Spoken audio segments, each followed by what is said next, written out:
I'm April Call, and I'm here with Rob Alsop, the Vice President for Strategic Initiatives at West Virginia University. Rob, we're here to talk about a piece of legislation moving through the state capitol right now. It's House Bill 2519, better known as the Campus Carry Bill. We saw a similar piece of legislation introduced last year during the session. It did not become law.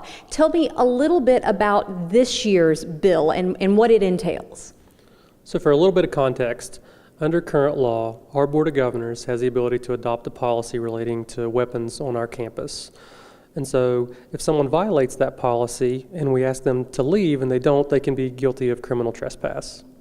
What this law does is it says that for those who have a concealed weapons permit, they can carry their weapon in a concealed fashion on our campus with some exceptions. Talk about what those exceptions, what those exemptions would be under the bill as it's written right now. There are several. First, for these areas, the university would be able to prohibit or limit handguns or other weapons. So for example, venues with a capacity of more than 1,500, which would cover, I believe, all of our athletic venues, daycare facilities, areas where law enforcement is housed, areas where state and federal law prohibit handguns, areas where faculty members or staff members have individual offices for sort of their private space as opposed to common areas. Areas where we take adequate security measures. So if we were going to have an event, if we had UPD and metal wand detectors there, we could limit in those areas. We could also do it in areas where we've leased the space to a private entity for use, or when a K-12 entity has an exclusive use of our facility or a particular room or classroom at a particular point in time.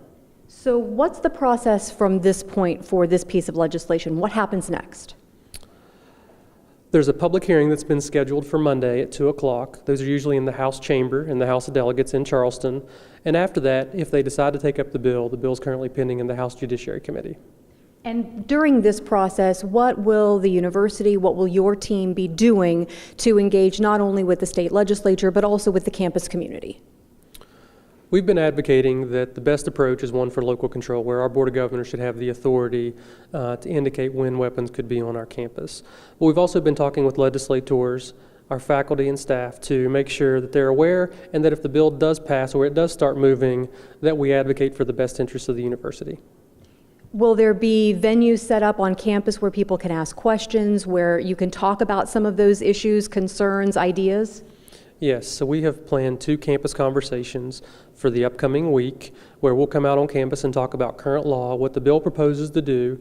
You know, there's some history here. There's several states that have adopted a campus carry law, and so we have a lot of lessons learned and sort of the good, the bad, and what happens if this bill were to become a reality, and what those sensitive areas are that we need to continue to protect and fight for as an institution. Additionally, you know, if a faculty or staff member wants to express their voice, good, bad, indifferent, we always recommend contacting your local legislator or visiting the legislature's website or taking part in a public hearing or a committee setting.